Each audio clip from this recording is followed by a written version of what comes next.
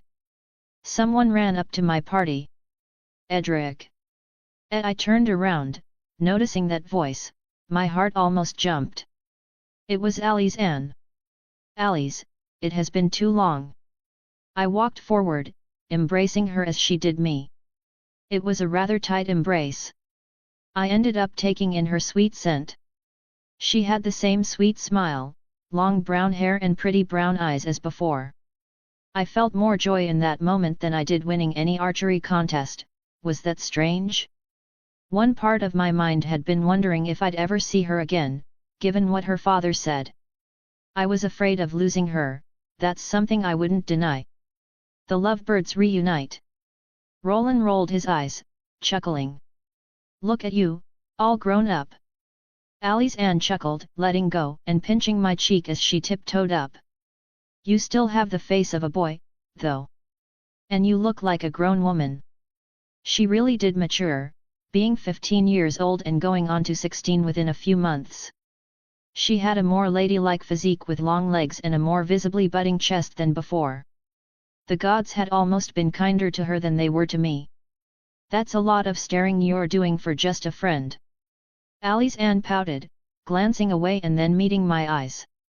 "Sorry." I chuckled, glancing away. "I think it makes up for your staring, though.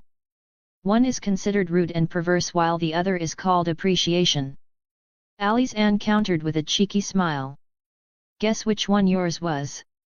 "I think it depends on who's doing the looking, doesn't it? I'd imagine you'd be rather upset if I didn't look at you." "MHM. I suppose. Why don't you two find a bedchamber?" Roland interrupted, stroking his chin. We have a melee to prepare for first, sadly, so that will have to wait. Right, did you see the archery contest? I asked Alizan, switching up the topic. Of course, I knew you'd be in King's Landing the moment I heard the Hans tourney included an archery contest. I doubt you'd want to miss easy gold on such a stage. Though, how you performed was a whole different matter. You're like a legendary figure from the age of heroes come again. That's high praise. I chuckled, scratching my cheek. Was I blushing? Being compared to a hero and having that come from someone I like, no less. I suppose it was only natural that I felt that way. I'd love to catch up, but the melee is in just a few hours, if not less. That's fine, don't burden yourself with me, though I do have a present prepared for you after. You do? I'll be waiting until then. She was accompanied by her father, who gave me a weird look. I didn't know if he liked me or not.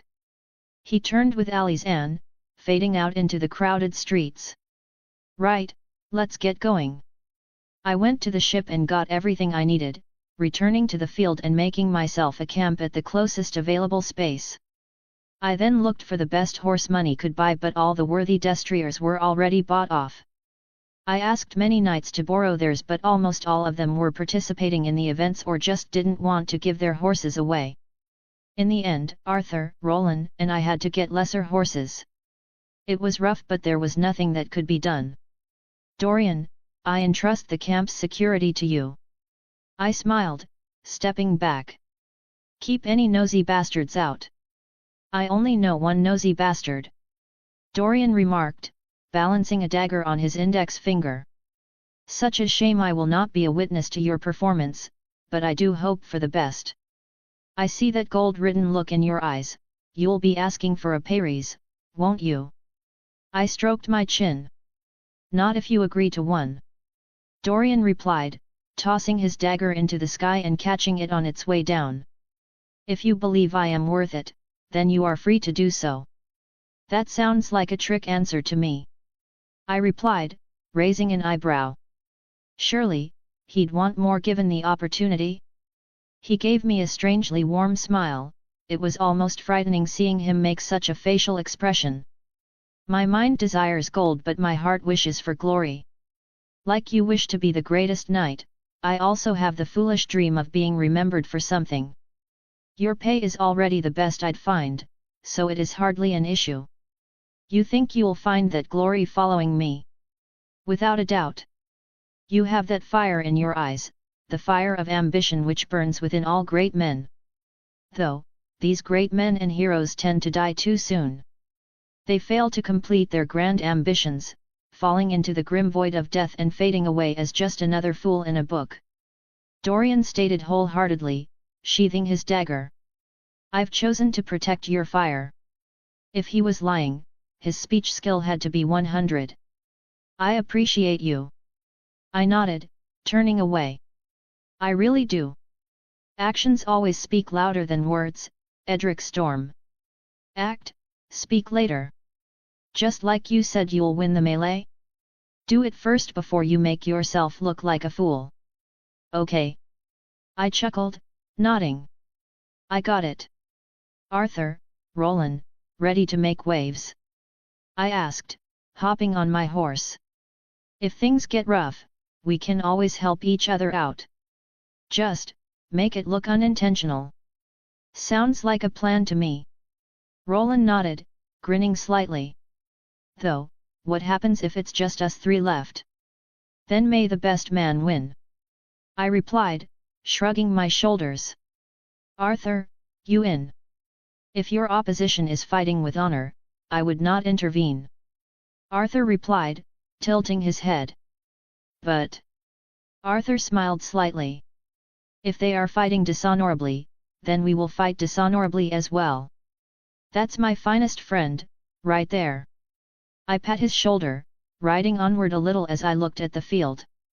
It wasn't too large, filled with 50 knights all ready to bash each other's heads in. The competition was superior to the melee at Storm's End by a sizable degree. There were 7 members of House Frey, all likely teaming up with each other. Jon Royce and Thuras of Myr were here as well. I could tell Arthur was still stinging from his defeat. Even though it was a free-for-all, there weren't any explicit rules against aiding another fighter. So long as only one remained standing at the end. I was determined to be that one fighter, no matter what. I was loaded with 20 throwing knives, half a 100 arrows, Robert's warhammer, my golden heartbow dagger and a refined castle-forged longsword. I also wore a complete set of heavy black plate armor, coupled with a black helmet with golden stag horns reminiscent of the demon of the trident. Since I knew the Hans tourney was approaching sooner or later, I had it prepared just for this moment. Before long, Robert Baratheon ordered for the melee to start, and it did. Almost 50 horses charged onto the center of the field, followed by lances breaking and some individuals being unhorsed. I remained at my corner, observing everything with caution. I took out an arrow and fired at an charging knight's horse, piercing straight through its skull. If I couldn't have a good horse, no one could. Yes. I am that petty. My smirk soon faded when over half of the contestants seemed to narrow in on me. No, seriously, they all locked onto me. I thought I was being paranoid, but the fact that they ignored each other to charge me was proof enough. Without wasting much time, I fired onto the horses to the middle and used their fall to make an opening. I felt bad for wounding those majestic mounts, but I knew I'd feel worse if I got lanced by 20 men at once. That sounded weird. I focused everything on the center of their unorganized formation, collapsing it completely as I fired 5 consecutive arrows which led to 5 mounts falling. They closed into a tighter formation, making up for the falls. Though, that left open space to the sides which I intended to use. I hurried my horse to my left and kept shooting, Dothraki style. Mounted archery. Bang! Bang! Bang! One by one, the closest mounts collapsed and I freed myself from their attack. I grinned, this was going to be too easy. But only for a moment. An angry knight had stood up and thrown a spear, nothing to worry about, right? Pierce. My eyes widened as I looked down and noticed a whole spear in my poor horse's ass. Yet, my horse was finished. The horse reared up, almost dropping me to the ground if it weren't for my saddle keeping me locked in. Then the poor horse fell to the ground after a groan of pain. I, too, fell, as a result. I knew I didn't have much time before some dickhead would be aiming their lance down on me, so I hurried up, breaking free from my saddle, putting my bow on my back and grabbing Robert's warhammer. I looked up, focusing on the approaching knight. I had been right. The lance aimed straight for my chest, and was just moments away. I threw myself to the side, barely dodging the brunt force of the attack. Then, another came, but I was more prepared. Time seemed to slow down for a moment. Bang! I stepped to the side, smashing Robert's warhammer straight into the knight's leg. In sheer pain, he screamed and threw himself off the horse. It was a fray, he began rolling on the ground. Before I could finish, another was charging at me. Before long, they would be repeatedly charging at me without a single break. I'd fall eventually if I let that happen.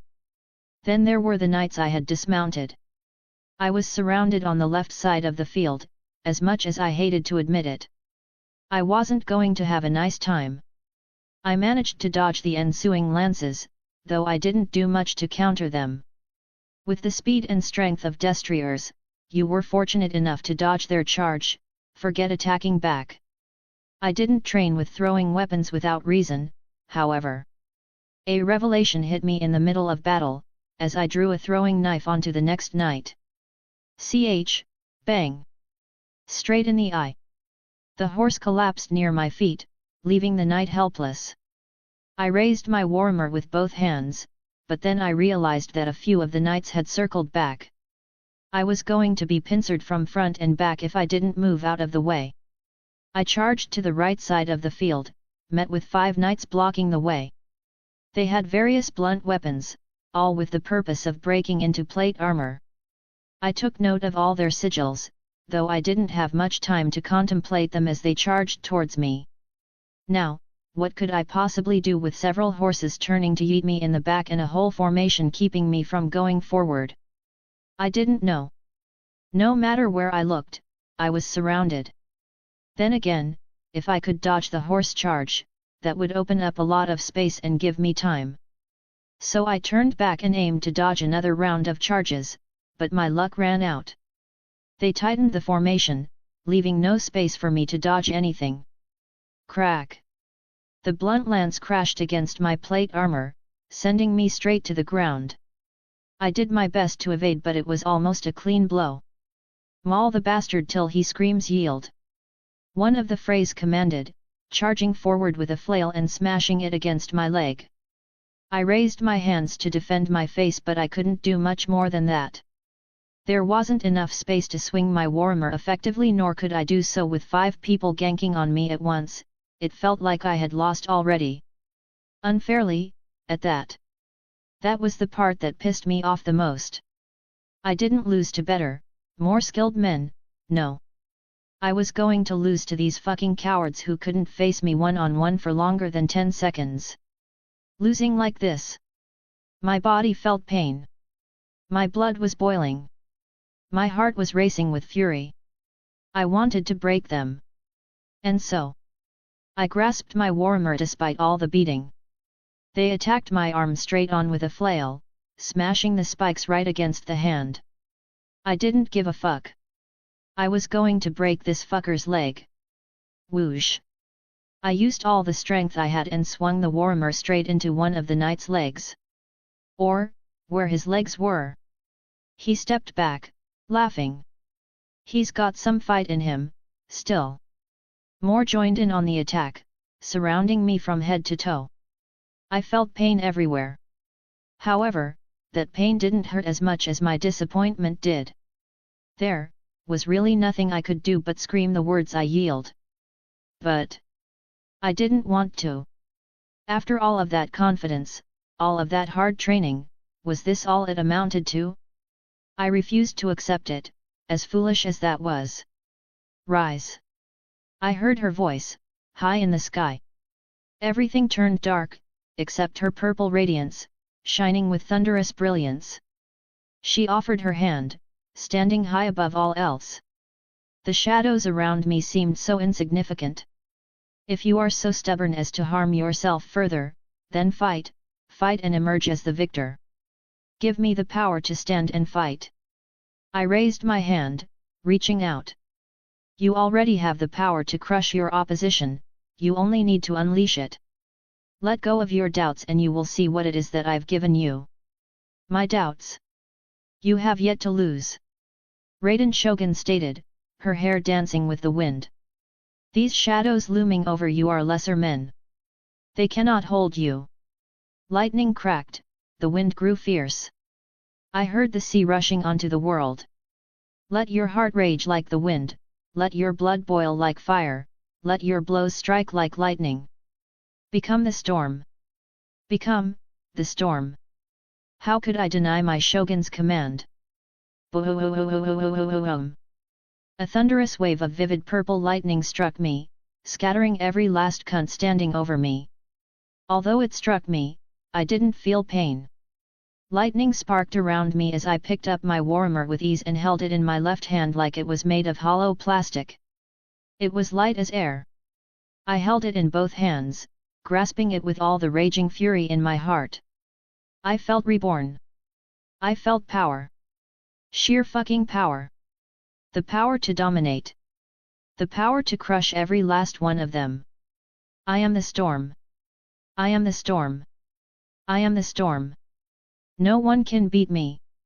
Lightning cracked across the entire city, and the real battle had begun. Chapter 11, Morning Surprise. Damn it! Arthur cursed, observing half the contestants rushing Edric Storm. I remember you. A figure blocked the way.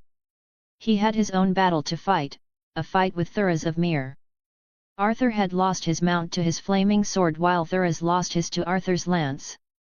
Running across the field wasn't exactly practical, especially with a hardened mad warrior blocking the way. You're that boy who cried about my flaming sword. Cried? Hardly. You should feel some shame for being dishonorable. Arthur countered with a tone of disdain. Feel shame for winning? Or should I feel shame for the Lord of Light's blessing? If your false god could give you power, would you feel ashamed? A fool's trick is hardly a blessing. I pity you Westerosi who serve false gods. If it was but a trick, why am I the only one using it? Open your mind and soul to the truth, little knight. The Lord of Light's flame burns bright while your 7 are no more alive than golden statues. Keep that same belief when you open your eyes to the 7 hells.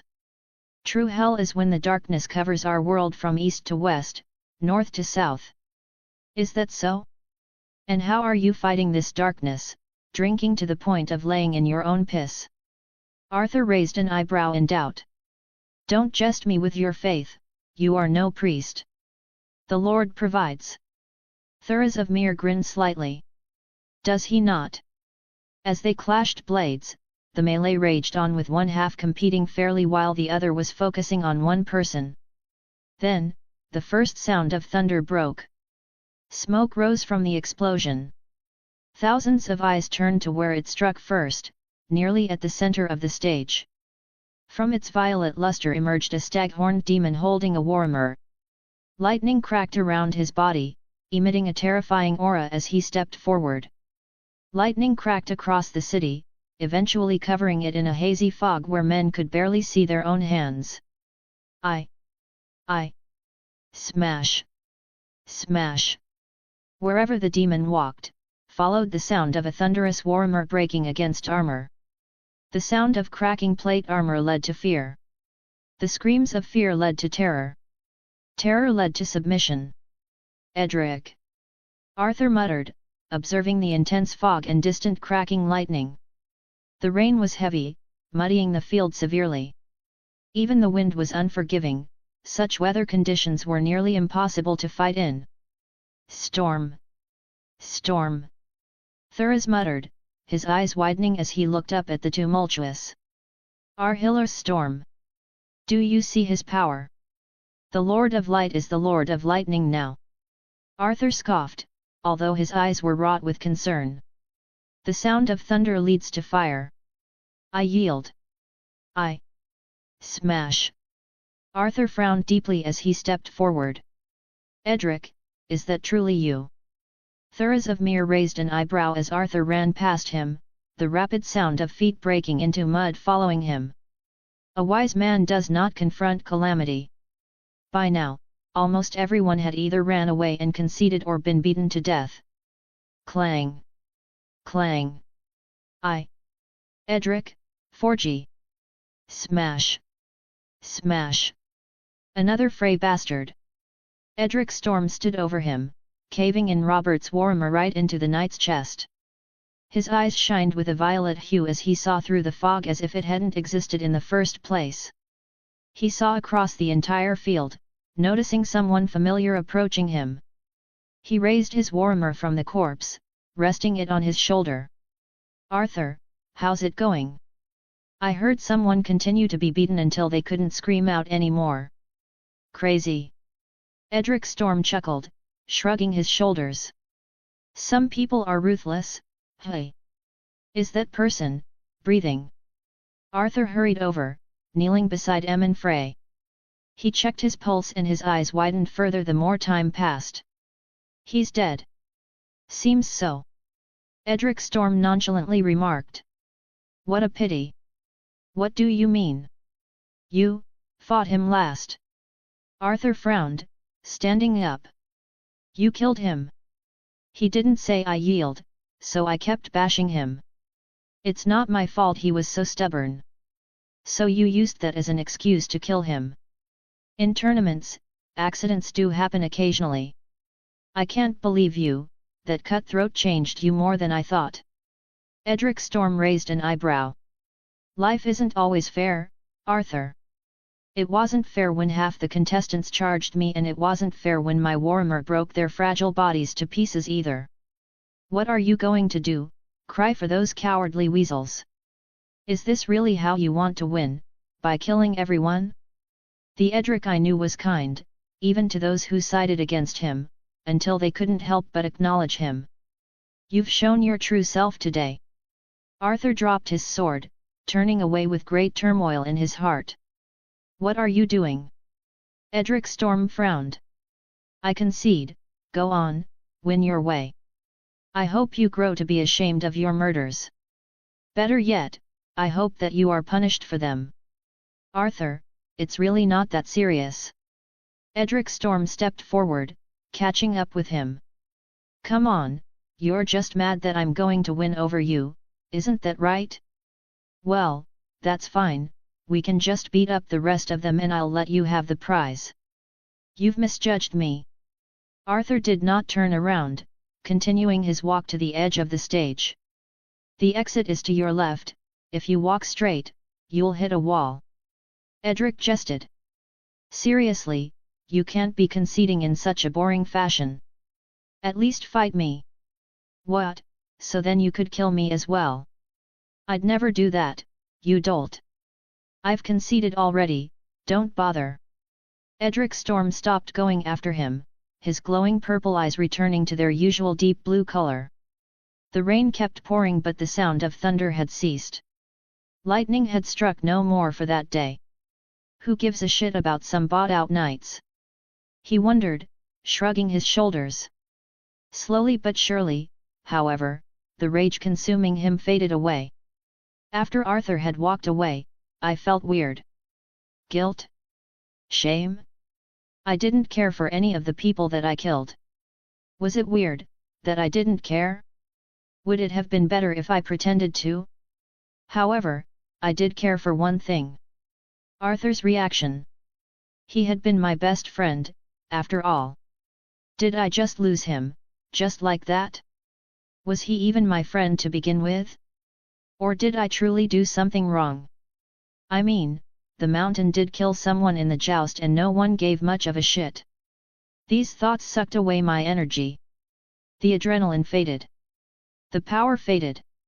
I felt beatable again, weak even. I felt pain coursing through my body. I picked up Arthur's sword, observing it as the memories of its creation flooded back. Bang! Bang! Bang! I had spent days hammering it into damn near perfect shape, forming my very first castle-forged and highly refined longsword. It was my finest masterpiece at the time. Keenly, I went to the yard to try it out against some armor. It cut almost as well as Storm's End's blacksmith's finest blade. I was proud of it, for sure. You made it? Arthur asked, his eyes widening. Yeah, straight masterpiece. I nodded proudly. Though, I can make it look far better. I refined its appearance, adding a rare natural brown gemstone to its pommel alongside a nice golden spiral pattern to its handle. What do you think? I recall asking once it was finished. It's brilliant. Honestly, is there anything you can't do? Arthur chuckled. You'll be the best blacksmith, a better swordsman than the Sword of the Morning, and well, you're probably already the best archer to ever live. Hat. I try my best. I shrugged, moving the sword closer to him. I made this one for you, by the way. Me? Are you certain? I heard you needed a nice sword. Thank you. Though his words were simple, he took them to heart. I'll wield it with honor and pride. I'm sure you will. Raiden, did I do anything wrong? I dropped my warhammer into the ground, no longer having the power to casually wield it as I questioned my own actions. In my fury, I didn't have a care for any of them. Your fury was justified. Raiden Shogun replied, descending before me. She raised her hand to grab my chin and raise it, but her hands went through me as a ghost's would.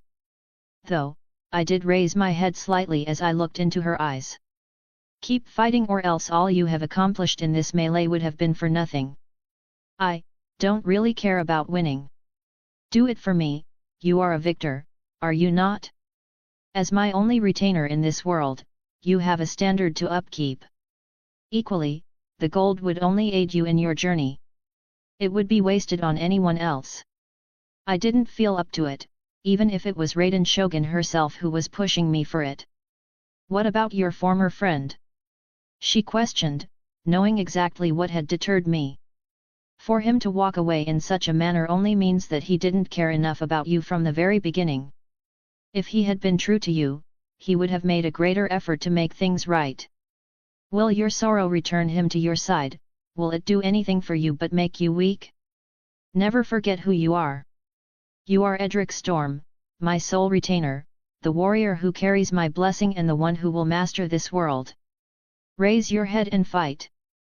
Something snapped deep inside of me. Her words were like swords which pierced my very soul.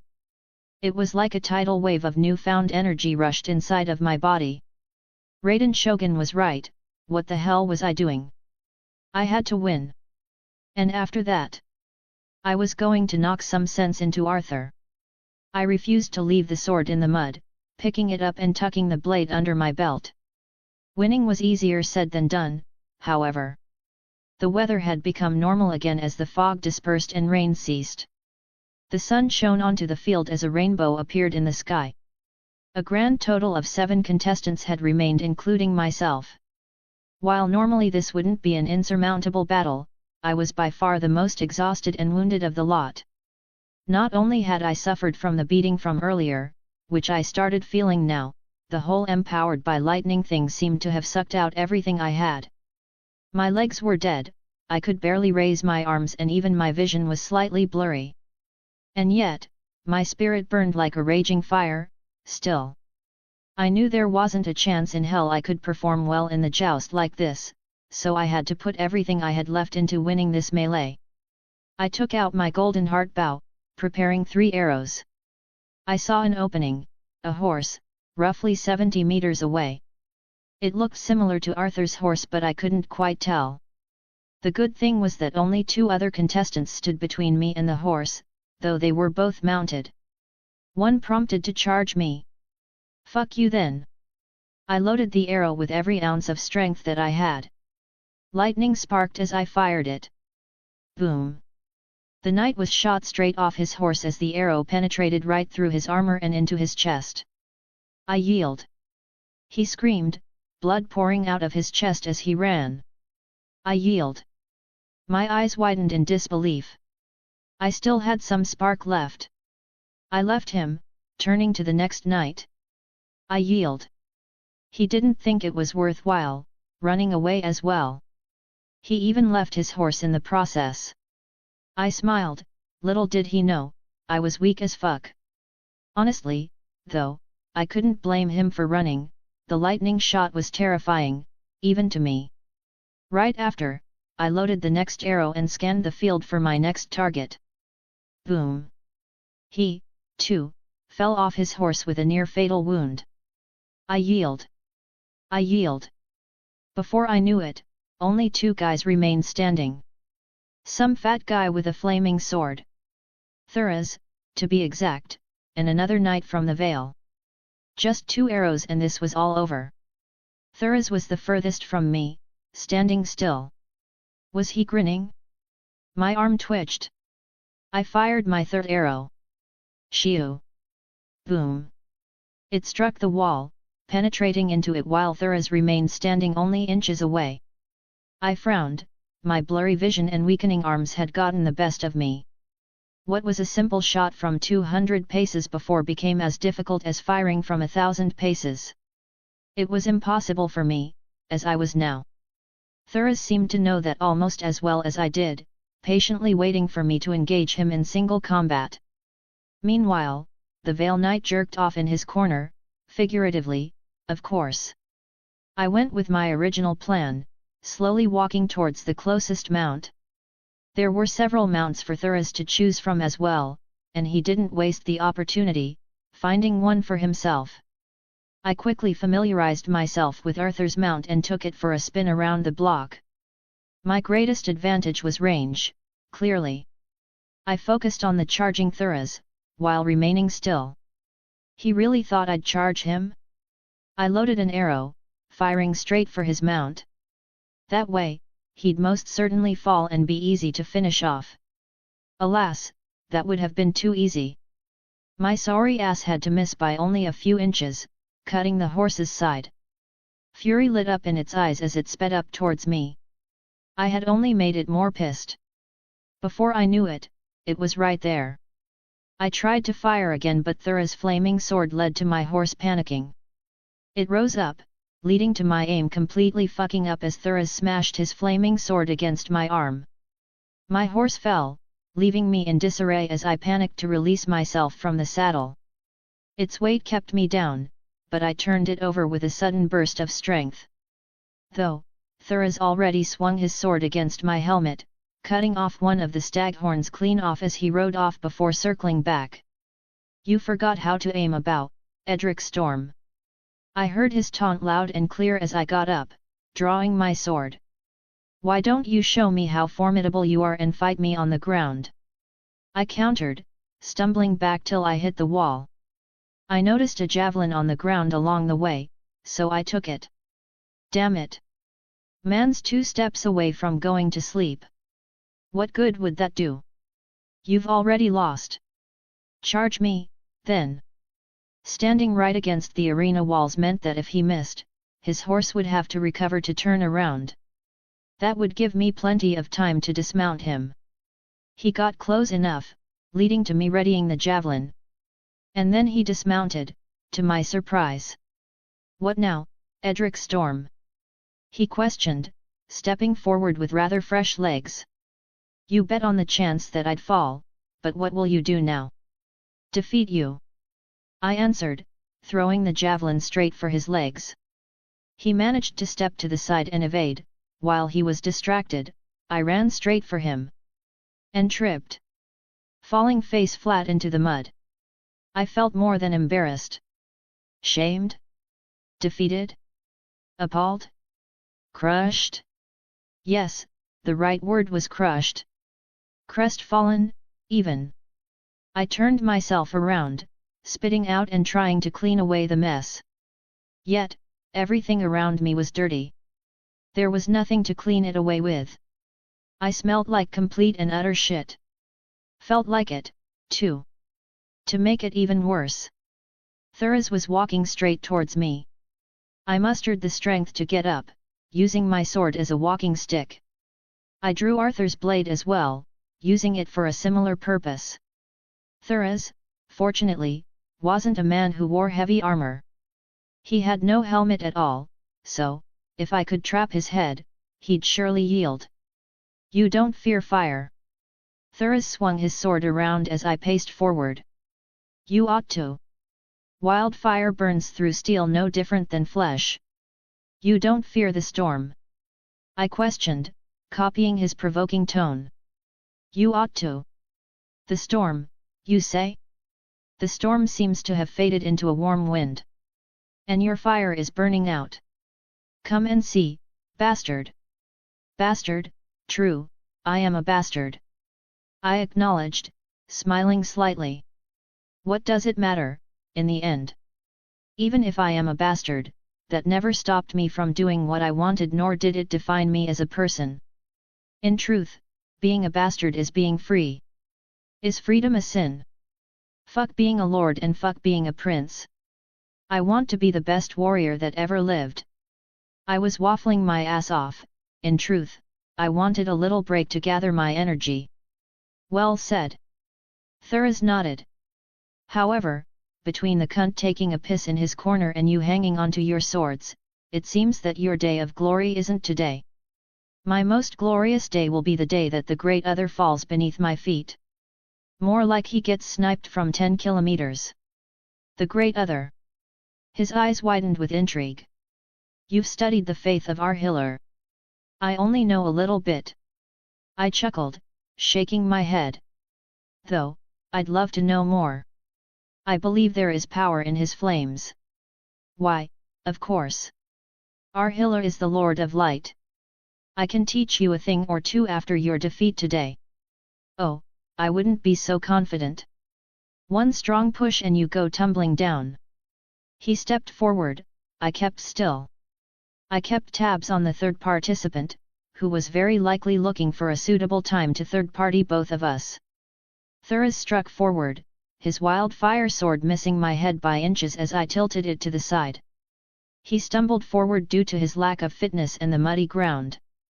I used that moment to strike at his sword hand, disarming him and placing my other blade against his neck. "Yield," I suggested, pressing the blade closer while the other was stabbed into the ground. With a lightning-fast elbow, he almost broke my balance. I would have certainly fallen if I wasn't holding onto my other sword. Thuras quickly retrieved his sword and started slashing at my armor consecutively, blow after blow. Meanwhile, I was barely blocking half the blows, relying on my armor to do the rest as it burned with every slash. As the duel raged on, he managed to force me onto my knees. Then I saw it, the light of hope.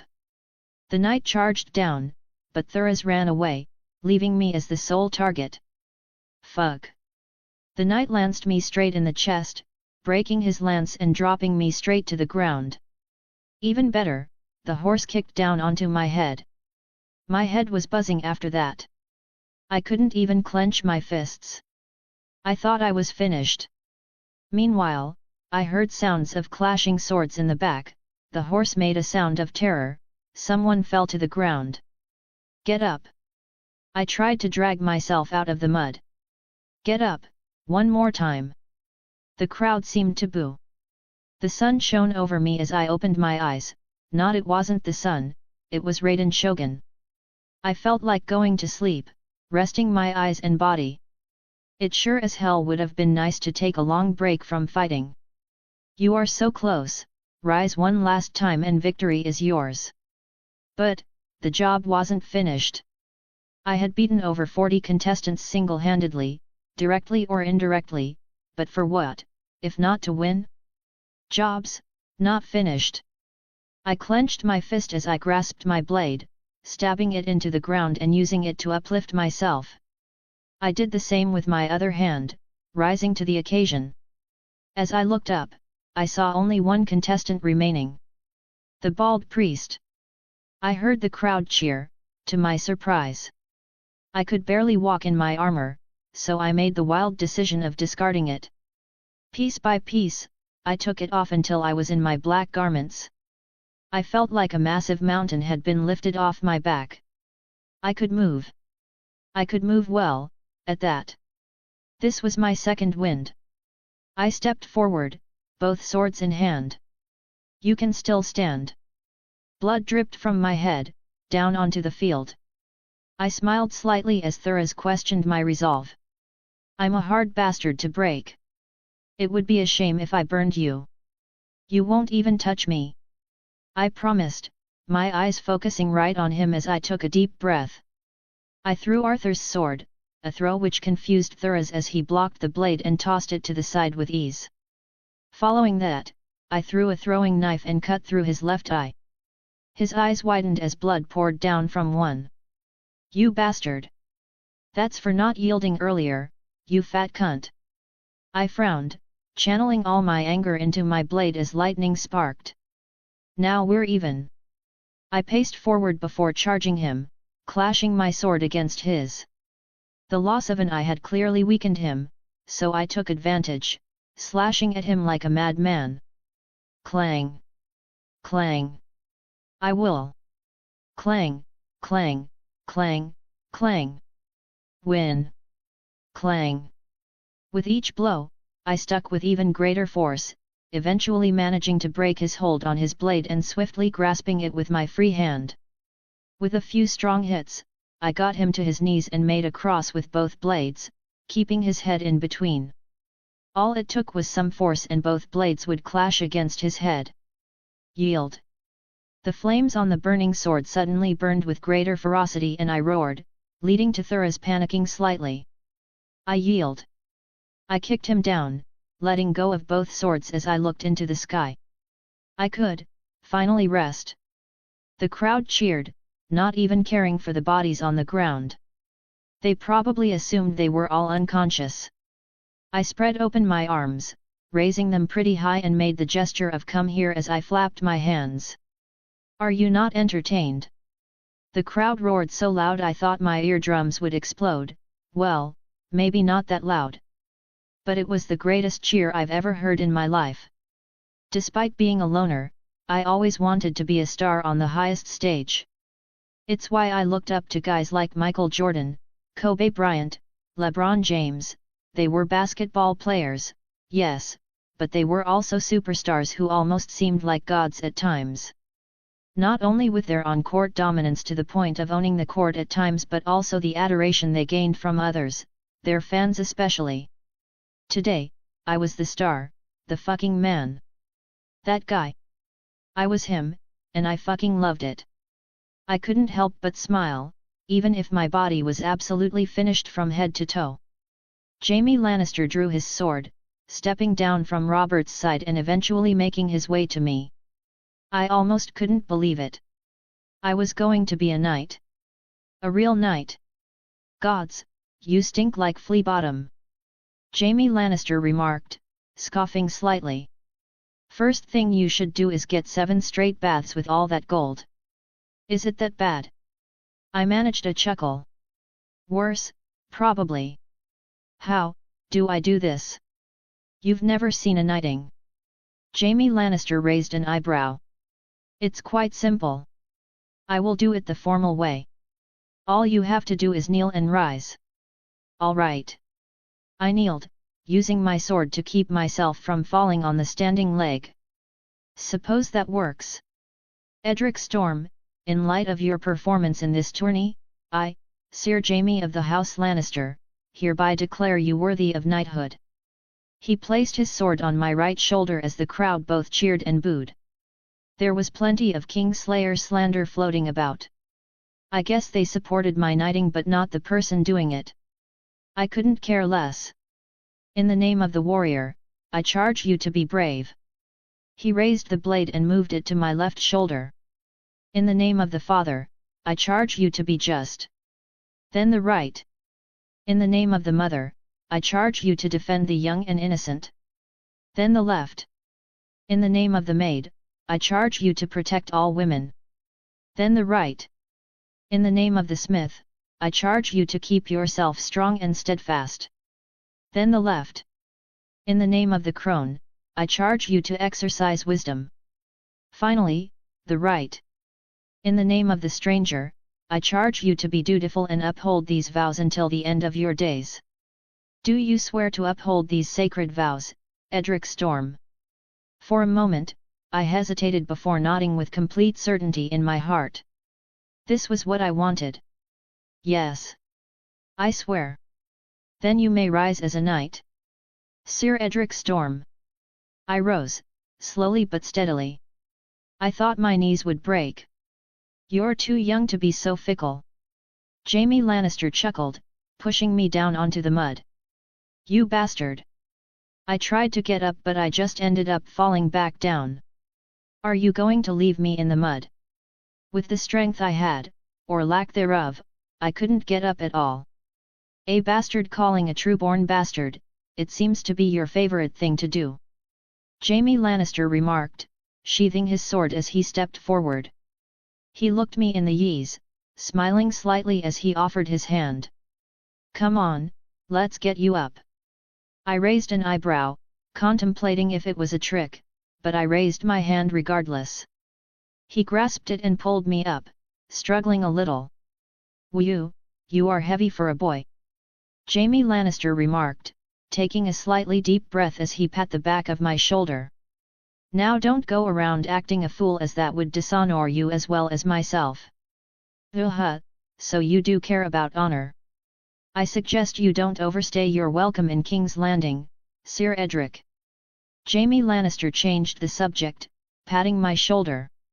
You don't have a reason to stay in this shithole, nor is it worthwhile with all the swords that will come out at night. Go see the world, seek out adventure and build a great following while upholding all your vows, go become the greatest true knight. Do not burden yourself with the stink of this place, for it will either kill you or consume you in the attempt. You have a great gift, we all saw it. Whether it was the 7, your own strength or whatever else, you truly are special, perhaps even the most special boy to ever take breath. You can impact the world in ways others cannot. Go and do that. Change the world and leave a legacy that no one can deny. Sir Jaime smiled, turning away after one more reassuring pat on the shoulder. His white cloak fluttered, the bottom half stained with mud as he walked away. Honestly, it was great advice. But, if I turned away now, wouldn't the Seven Kingdoms be engulfed in the flames of war? However dangerous it could be, I had to uphold the peace of the realm. That was what a true knight would do. And that's what I was going to do. Robert Baratheon clapped like a thunderstorm, standing up as he cheered. Sir Edric Storm, that's my boy. Today, we must celebrate in the halls of the Red Keep. The Red Keep? I muttered, raising an eyebrow. No, I'll be fine. Sir Edric Storm will celebrate his knighthood in the halls of the Red Keep on this day. He will feast like a king, carry him, if you must. Wait. I scoffed, raising an eyebrow as people started coming down. Meanwhile, some of the king's guard went down to retrieve his equipment and return them to his camp. You're in a rush? Dorian observed Arthur returning to the camp. Ran away from the competition? No, you're too proud to do that. Where's your sword, Ed? You talk too much. As Arthur was grabbing his stuff, Dorian aimed his dagger at his throat. Now, don't be in such a hurry. Arthur stopped. You think I'm afraid of you? A wise man would be, a foolish boy, mayhaps not. Dorian had another knife ready to throw. Why are you not with Edric? Now, spill it. I'm a most curious individual. Edric killed people in the melee. Arthur replied, frowning slightly. I assume he also killed people who had already yielded, he murdered them. How could I stand beside such a person? The best knights are the finest killers, Arthur. Dorian laughed, shaking his head. Did you take the time to consider why Edric killed them, or did you just storm off, like the rash boy you are? Does it matter? What reason could be valid enough for murder in a melee?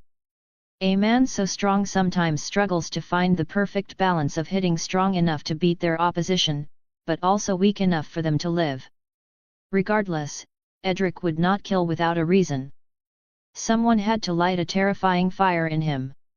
I wonder, what happened? Well, over half the participants rushed him and got him to the ground, beating him senseless. Ah! Dorian nodded. Then, thunder boomed and lightning struck him, and then the slaughter began, last I recall. Ah! Dorian laughed, sheathing his weapons. He must have killed those who surrounded him. Wouldn't you consider them dishonorable? Dishonorable, yes, but is such an act worthy of death? If these men can act so dishonorably, plain as glass to thousands of eyes, what can they do alone, in the company of their own men against the innocent? Think, Arthur, think. They brought out Edric's fury and all that came with it. I wouldn't blame the boy. Maybe. Arthur glanced away. But Edric is a good boy with a good heart, but he has a gift that's both a blessing and curse. He is strong and full of fire. That fire can do great things, and it can do terrible things when it turns to senseless fury. If you walk away now, that fury will be even more terrible. Though, it's your choice, boy. Will you abandon your friendship over men who had been bought out to intentionally bring down Edric, or will you understand his view and stand by his side? Dorian had a way with words, making Arthur reconsider his decision. I'll speak with him one more time. In the light of celebration, hardly anyone cared about the corpses on the ground. People really were feral in this land, as much as they tried to hide it. They loved death. Edric Storm did, in fact, get carried by a massive crowd straight to the Red Keep, and, once he got there, he bathed, drank and feasted like a king. He was the happiest I had ever been. By his own words, he didn't give a fuck about anything. In light of the celebration, he gained a third wind, dragging his poor body along with sheer adrenaline, wool and drunken fuel. And, given that he was quite drunk, he was far more expressive with his emotions. The Rizzler within had emerged. "My lady, would you care to dance with this humble knight?" Edric Storm offered his hand to Sansa Stark, much to the surprise of everyone at court. She was the betrothed of Joffrey Baratheon, after all, someone many consider to be his greatest rival. Sansa Stark shyly gave her his hand, blushing slightly. In truth, she had revered his performance in both the archery contest and melee.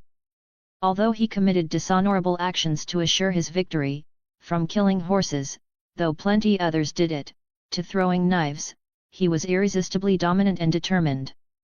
Young, devilishly handsome, charming, strong, he had everything a maiden could ever dream of. Except, he was a bastard. However, even that bastardly wildness made his daring charm that much more powerful. Joffrey Baratheon watched in the back, hiding the anger boiling within rather poorly as he crunched on a grape. He took his father's admiration, he took the admiration and approval of the small folk of King's Landing, and now he was taking his betrothed's love. That daring bastard! Joffrey wanted to tear him, from limb to limb if he could. Even drunk and wounded, Edric Storm's coordination and balance was otherworldly as he matched Sansa Stark step for step and took her for a spin, moving in for a kiss when he had her leaning. As he noticed her closing her eyes, he stepped back, chuckling, and took her for another spin. "You are too eager, my lady." He let go, making a slight bow. "Thank you, for dancing with me." Sansa Stark was red with embarrassment. Eddard Stark frowned slightly, though he was relieved while Robert Baratheon spat his drink at Edric's wildness. Edric Storm kept doing his thing. He got into a drinking contest against Thuras of Myr and won, displaying a shocking level of tolerance. He got into an arm wrestle with the Hound after Robert asked for it, and almost won. He showed off some more modern moves, getting sturdy in the royal court and getting some others to follow his flow. All in all, he was the soul of the feast and everyone knew it. Joffrey, despite his golden appearance, was truly outshined by Sir Edric Storm. Later, he passed by an intrigued Cersei Lannister. "Have you forgotten your courtesy?" she questioned, raising an eyebrow as her emerald eyes focused on him. "Ah! I thought you'd prefer it if I ignored you." Edric Storm chuckled, scratching his hair. "Well." She looked down, offering her hand. Edric shrugged, lowering himself slightly to kiss her hand. He found it weird that she'd ask such a thing of him, though, he didn't question it too much. "Would you forgive me, Your Grace?" Edric Storm grinned slightly, looking up. "I should have greeted you directly. A lesson for next time, no doubt." "You are forgiven, Edric Storm." He rose, glancing to the side. "I believe it's Sir, Your Grace." He grinned slightly, feeling a bit cheeky. "If you expect courtesy from me, you should act formally as well, elsewise it would be a little hypocritical, no?" "It certainly would be, baby knight." Cersei Lannister smiled, walking past him. "Come, I'd like to speak with you." "Who?" "Sir Edric." "Don't know what her grace would want from me, but I suppose I'd be a fool to object." Jaime Lannister followed from behind, making Edric Storm start to question his decisions for a moment. With the way he was, Jaime could very easily piece him up with a few swings. At the same time, it would be far too bait of a kill. Robert Baratheon wouldn't let it go. In the end, Cersei Lannister sat down in a nice room with a balcony while she commanded him to remain standing. "Pour me some wine, baby knight," she ordered, smiling slightly. Edric Storm tilted his head, raising an eyebrow. "If you needed a cupbearer, you'd surely find plenty more suited to that purpose." "I'm a warrior, Your Grace." "What use is a warrior in a garden? He ought to learn to master the garden as well," Cersei Lannister remarked, smiling as she tilted her head. "Humble yourself, you are still no more than a bastard." "It's not difficult," Jaime Lannister remarked. Edric rolled his eyes, pouring in some wine for Cersei Lannister. You have rather gentle hands for a boy with giant's strength. Accidentally breaking things is hardly something I'd want to do. Edric replied, stepping back. And yet, you broke how many men? 10, 20? Cersei Lannister questioned. 30? Every fray participant died, I believe.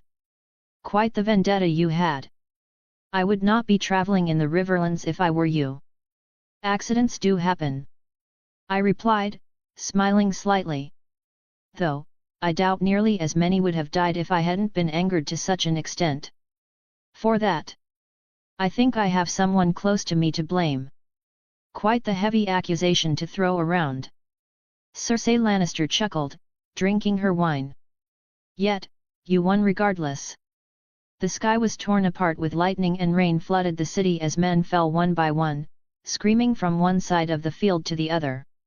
How did it feel, that power? Bloody amazing. Edric Storm replied with honesty. I felt invincible. So it was intentional. Well, I hardly know myself what happened. I just know the storm made me stronger. Edric Storm shrugged. Rumors have already spread that you are blessed by the Seven, a witch with the power of the drowned god, the warrior reborn, so many speculations. Depending on how the truth is twisted, you could be seen as the greatest hero or the darkest of demons. Men, women, and children alike tend to admire or fear what they do not understand. I don't care what other people think. Edric shrugged. I won, and that's that. If the truth is twisted with the intent of making you a demon, it does not matter what you believe. When all the men in the world draw their swords against you in fear, what can you do? Kill them all. Edric Storm replied simply, a drunken tone in his voice. Any cunt that's dumb enough to believe that deserves to die. Cersei Lannister laughed. Are you always so amusing? Only when I'm drunk. I think. Edric Storm chuckled. Do you ever wonder how your life would be if you were trueborn? Trueborn, natural born, shit doesn't matter. I'd still be me. Everyone must think that I give a fuck about being a bastard when I really don't. It is a blessing to me. I can marry whoever I want, I can go wherever I want all the way to the edges of the world. I can go die in some ditch and no one would give a fuck. That's freedom to me. I can truly do what I want. Can you, truly? Can you rule the Seven Kingdoms as a bastard? Can you bend the realm to your will? Cersei questioned. Rule. Edric Storm scoffed, shaking his head. Ruling is the last thing I want to do in my life, down at the bottom with dying too soon. Imagine wasting the rest of your life leading a bunch of corrupted asshats and trying to make the realm a better place when half the people there want the crown on your head. Imagine being confined to one hall for most of your life, unable to see the world whenever you want. It's a glorified prison, embroidered in gold and precious gemstones. I would never put myself through that shit.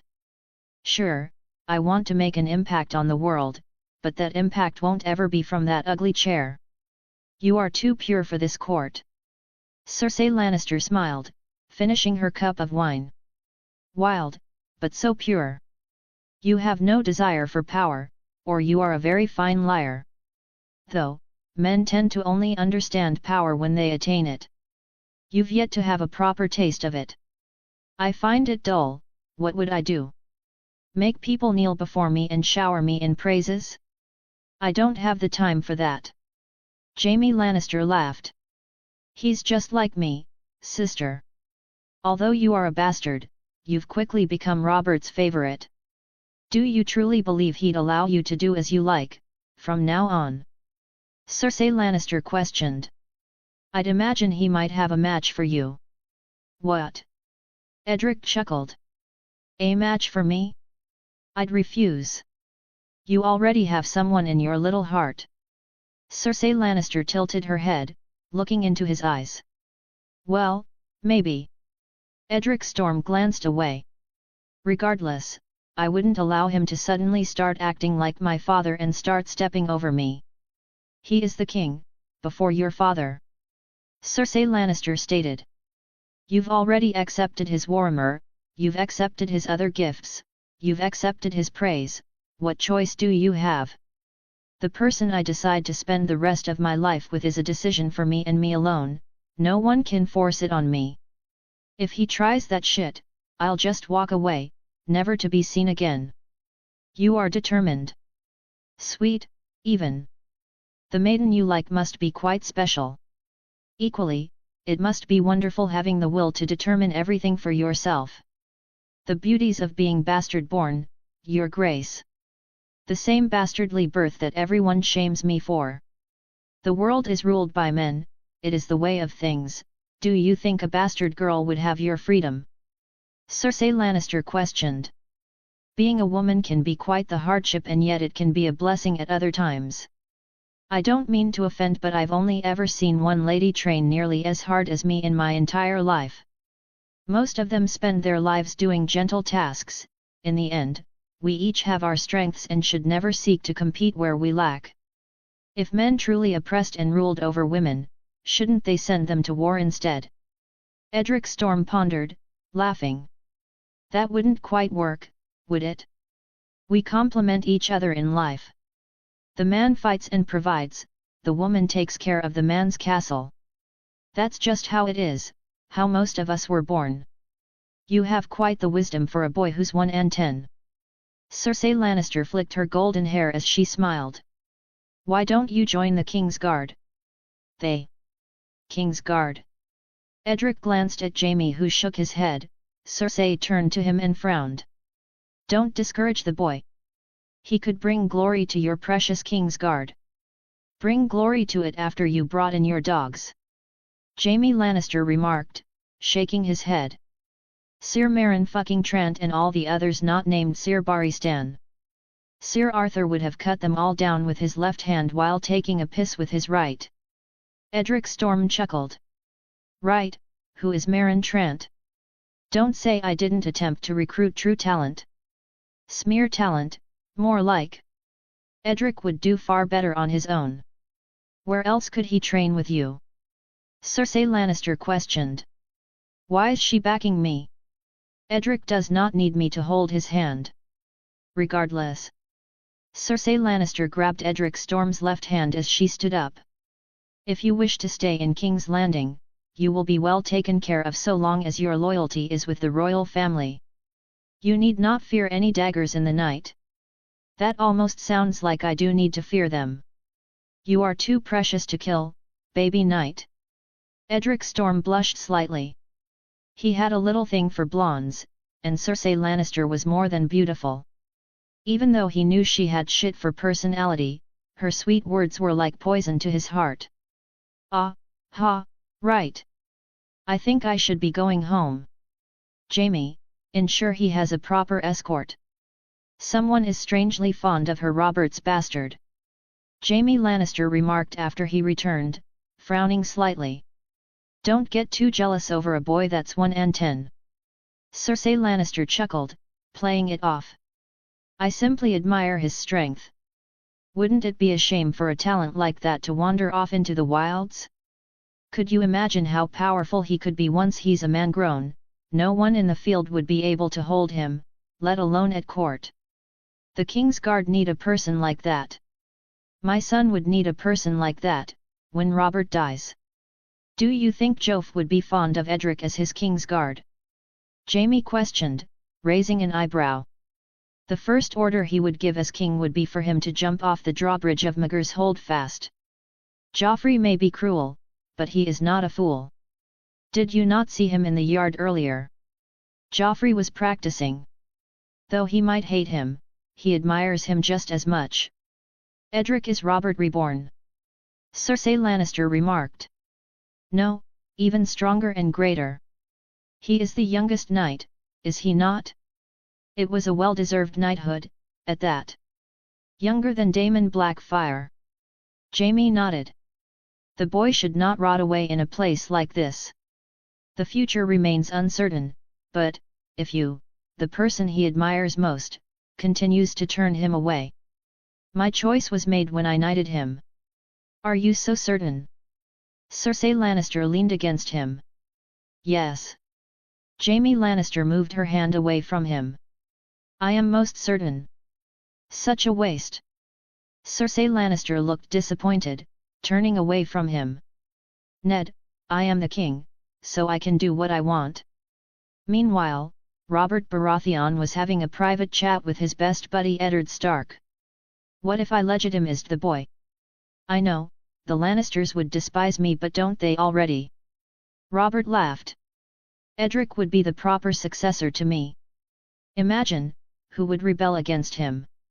He'd hold these 7 kingdoms far better than me. Forget Jove, have one of your daughters marry Edric and all will be well. If the Lannisters draw their swords, we'll smash them down together like the good old days. Could you imagine my boy in the field? He'd be a terror to any man. Is this truly what you wish? Eddard Stark questioned. Edric has a good heart, do you hear the stories from Storm's End? He has his own little village, made several successful investments with his winnings and turned more than half the people to his admirers. That is a king in the making. What has that golden-haired cunt done in his life that was worthy of note? I need you to support me in this, Ned. When the day comes that I die or resign from that iron seat, I want a proper man to come after me. I will support you. Eddard Stark nodded. But you must realize the danger that you'll be throwing your boy into. I am aware, but this is the best step forward. Wakey, wakey. Prince Edric. Dorian threw a bucket of cold water down on Edric's face, waking him straight up. What the fuck? Wake up, it's morning. You're a prince today. You're taking the piss. Edric Storm shook his head, still feeling extremely dizzy from the previous night. His entire body ached from head to toe and he didn't feel like moving an inch. He was fully dressed in his black garments as he slowly sat up. Where's Arthur? The door swung open as Bryce, Roland, and Arthur all bowed down. Good morning, Prince Edric. You guys are dragging it. Edric laughed. I'm a seer, not a prince. No, it's true, my prince. The news spread this morning, you're also betrothed to a lady now. Arthur added, shrugging his shoulders. What?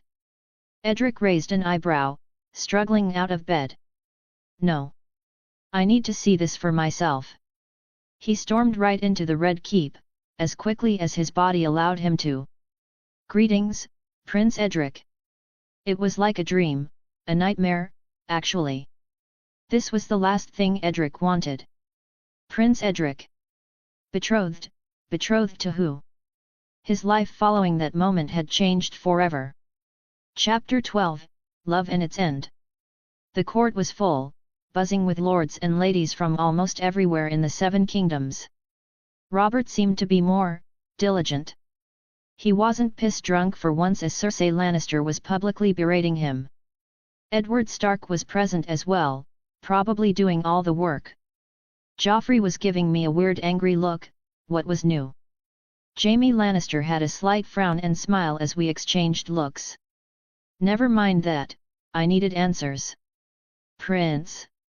I questioned, raising my voice. I know damn well I ain't no bloody prince. This is just an amusing act everyone's playing on me, isn't it? No, nephew. Renly laughed, wrapping his arm around my head. You are the Prince Edric of House Baratheon. I'm Edric Storm, I always was. I refuted, shaking my head. Edric Storm of House Baratheon. Renly Baratheon corrected, chuckling as he pulled away. Embrace your new title, it's certainly nothing to be ashamed of. No. I refuse. I made my way forward as the court split apart to make a path for me. Who the hell decided to legitimize me? I did. Robert Baratheon replied simply with his battlefield, thundering voice as he looked straight at me. His blue eyes seemed keen, alive. What of it? You didn't even consult me in the slightest, for that matter, I never asked for any of this. See, even he finds it absurd. Cersei Lannister started, frowning as she turned to Robert. He's a warrior, not a prince. All you've done is thrown him into a game he never wanted to play. He is my son. Robert Baratheon roared so loud that the entire hall and beyond heard him loud and clear. There was silence for what seemed like an eternity. No one dared to speak before the king. Well, it seemed like no one did. I dared. Your son? Where were you for the first 10 years of my life? I waffled. Truthfully, I didn't give a shit about his neglect. I just needed ammo to get myself out of this arrangement. Where were you when I learned to walk, wield the sword, shoot my first arrow? I don't need you to start acting like my father. I was doing just fine without your care. I was born as Edric Storm, and will remain as such till the day I die. He has his father's bravery, no doubt. One lord gossiped. I've never seen a boy be so determined to remain a bastard. Edric, the decision has been set in stone. Eddard Stark stated. What is all the fuss, boy? Robert Baratheon questioned, stepping forward. He stopped until he was only a meter away, staring down at me. He was colossal, still, towering over me by 3 or so inches. I named you my trueborn because you displayed valor, determination, and charisma befitting of a prince. You can cry, run from it, make a fool of yourself, but nothing will change. The only choice you have is to embrace this decision. You don't get it, do you? By legitimizing me, you're pitting me against every fucking Lannister associate in this city. I didn't back down, looking up to him as I spoke the blatant truth. Because of that, you'll be making my life 1,000 times more difficult for no damn reason. You may as well have hit me with a damn warhammer. Reverse the decision, for the love of the 7. Let them try. Robert Baratheon spoke plainly before smiling. Don't start shitting your boots, Edric. Your claim is not nearly as strong as you may believe. You are 4th in line, hardly worth plotting against and inciting my fury. Regardless, you defeated 50 knights to claim victory in the melee. What is this hall of fools to you? Looks like I showed off too much and got my ass into contention for the throne. I would have loved to have turned around and ran right back to my ship, gone to Storm's End for a bit and probably fucked off somewhere to Essos after doing things my way. But, escaping wasn't an option, especially during this crucial point in time. I had already resigned myself to keeping the realm's peace. I sighed, resigning to my fate. So, who am I betrothed to? That is the spirit, who indeed? Robert Baratheon pat my shoulder before gesturing to the side. I suppose now would be a good time to get yourselves acquainted. I looked at Sansa Stark, who stood beside her sister. Isn't she already betrothed to Joff? No, the younger, you fool. Robert laughed. Arya Stark, you two are not all that different. Wild as children could be. Arya? Not only did I not intend to marry anyone in the hall, other than Raiden Shogun, but that's another matter entirely, but also. Arya? We were far from a perfect match. About that. I raised an eyebrow, glancing at my betrothed who scoffed at me. I already have a girl in my heart. Besides, she is of the noble house Stark while, despite being a prince, I am still a legitimized bastard. I believe there is a far better match somewhere else, dash. A girl in your heart? Forget about her, what can a boy like you know about love, anyway? Robert laughed. I am your king and you will follow the arrangements that I've made for you. Not only will you follow them, but you will do so dutifully. If I hear that you've dishonored the Hand's daughter even once. So I have to abandon Ali's Anne for Arya? Who the hell did he think he was? No, no. Fuck you, fuck your arrangements and fuck legitimization. I shook my head, turning to the gate. Before I was even within 10 meters, it was covered with a line of guards. I did not have a single weapon on me, and my body was still sore as all hell from the melee. Get out of my way. I stared down on them, trying to intimidate the guards. You may be the champion of the melee, but you can barely walk, prince. One of them countered. Let him go. Robert Baratheon commanded, shaking his head. The prince needs time to himself, so it seems. Prince? I scoffed, walking straight out. I think my nephew is still tired from the melee and his wild night. Renly Baratheon laughed, stepping behind me. Come, this is a time for celebration. This is all you could have ever wanted, stop acting so bloody rebellious, it gives everyone a bad impression of you. Like I give a damn. I countered, frowning. I should have never come to this shithole. It's not nearly as bad as you paint it, Edric. Renly Baratheon reassured me as he caught up. You have even greater freedom than before, except for your choice of girl. You don't have to endanger yourself and stay in the capital, either. You can return to Storm's End, or even travel the Seven Kingdoms. As a prince, you would be welcome anywhere. None of it was my choice, I replied, turning to him. If I wanted to be a prince, fair enough. But he didn't even care about what I thought. Wasn't it your choice? You came to King's Landing and shined like the brightest star in the sky. Renly Baratheon stroked his chin. After offending and even killing so many knights, accident or not, you would have made quite the number of enemies. This new title serves as a shield of impenetrable armor. Even the Lannisters wouldn't be daring enough to openly threaten you. Openly, but now I have to be paranoid over every little thing. Given how much you seem to detest your heritage, mayhaps you won't have to. Renly remarked. As for the dove you fancy, it's unfortunate but even she would understand why you must move on and let your feelings wither away. You have duties to fulfill now. I can't have a simple life anymore. I stated as I continued my walk down. You never strived for one. Renly Baratheon didn't give chase, stopping at the gate. Robert didn't look at all concerned with Edric Storm's rebellious attitude, for that matter, he found it amusing. That's my boy, all right. The fury of a Baratheon. Robert Baratheon laughed. He will learn to accept who he is in time. I don't understand why you would even do such a thing.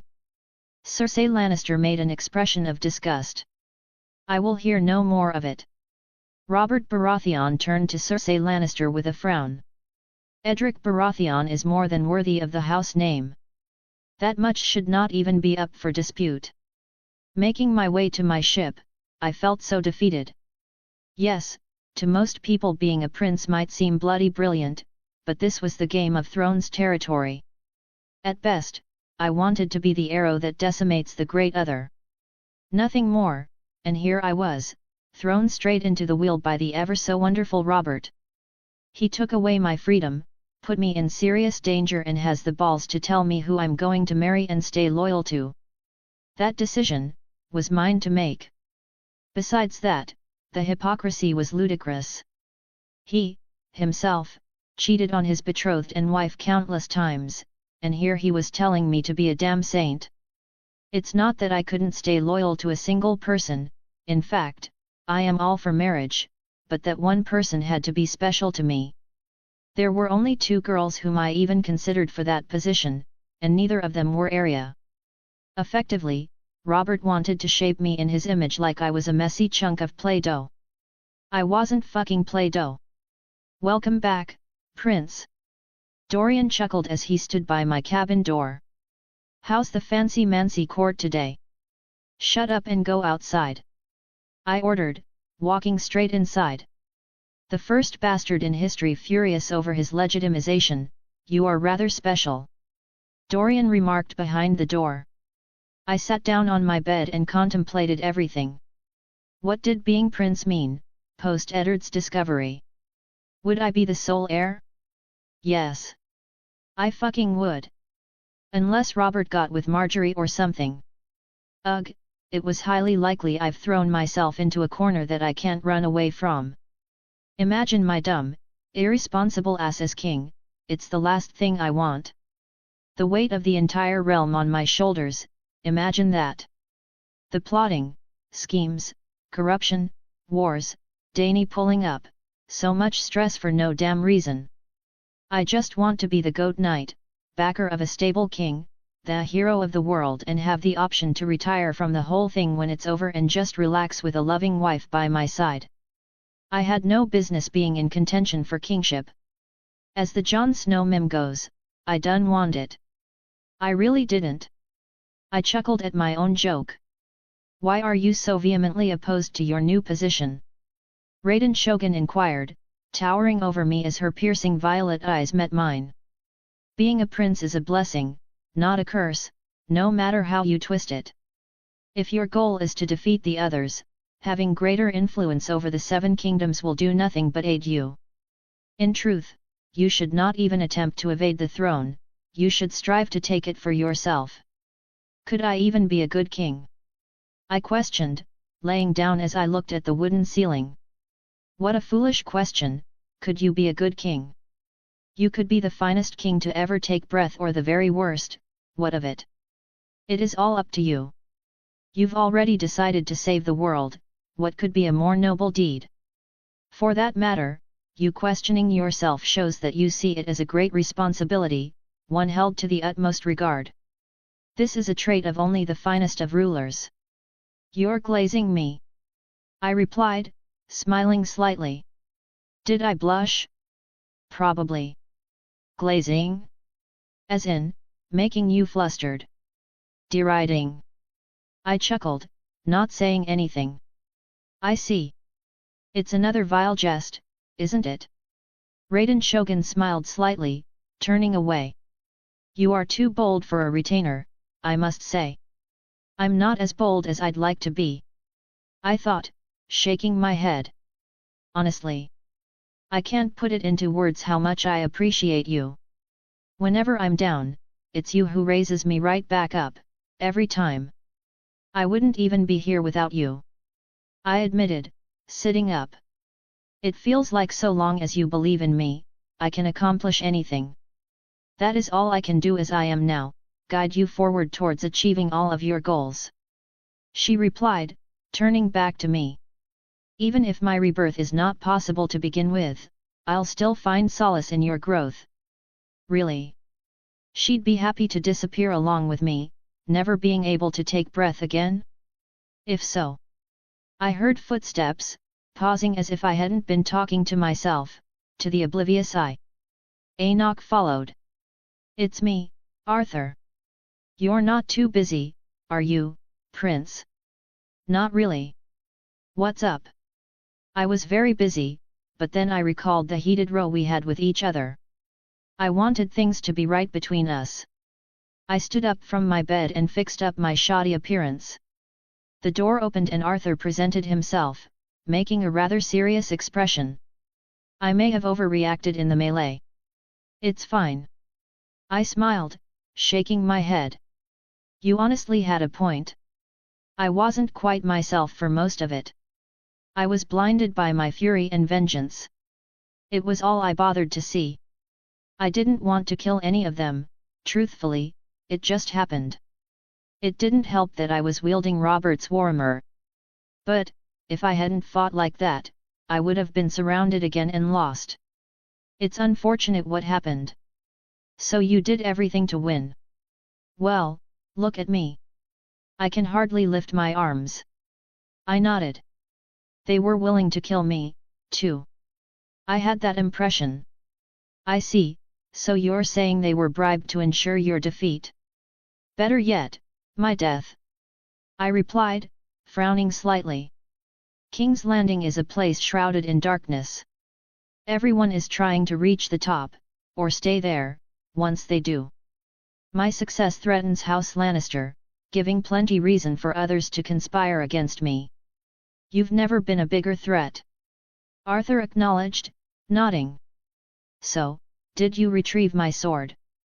I got carried off to the Red Keep. I chuckled, shaking my head. Though, it should be somewhere there. As I recall, the King's Guard were the ones to take care of my equipment. Given that you returned so swiftly, I don't assume going there is an option. We'll go later today. I want to meet with Alizan first. I stated, smiling slightly. Are you certain that's a good idea? What do you mean? You're betrothed to a proper lady now, being seen with anyone else would give the wrong impression. Isn't it a principle of a knight to be courteous? I countered, stroking my chin. I won't abandon my bond with Alizan just because Robert decided I should marry Arya Stark. Calling it a bond would be an understatement, it's more than that. Arthur refuted, sighing. It's unfortunate but you can't be with Alizan. You're not a bastard anymore, you can't do whatever you want. So? I can't love? I never agreed to any of his arrangements. I frowned, shaking my head. Besides, I am behind all of his true-born children in terms of claim, why can't I choose who I want to be with? Why is it that I have to discard everything, on his whim? Because he is the king. Then, what if I became king? I questioned. Well. Arthur certainly didn't look like he was ready for that rebuttal. Then you could change your fate, I suppose. A king should certainly be able to choose whom he marries. Yes, what if I did become king? What if I ensured that those true-born children were exposed for being bastards, leaving myself first in line, and then the agents of chaos would most certainly wish Robert dead? What is a less stable realm than one with a legitimized 11-year-old bastard sitting on it? Besides that, Arya Stark is 2 years younger than I am. Our marriage date would be in the distant future, giving me plenty of time to cancel it. But then, I'd still need House Stark's support. Without it, my hold would be much weaker. What if I married both? One for duty and the other for love? The Faith certainly wouldn't like that, probably branding me as a lustful fiend or something along those lines. I'd be in a shit position regardless. What if I held everything together with the best advisors I could have, just long enough for Dany to come in and then I could walk away? Maybe serve as a great knight or something, leading her army? Then I could defeat the others, or at least, have the best shot at it. That seems like a plan, not going to lie.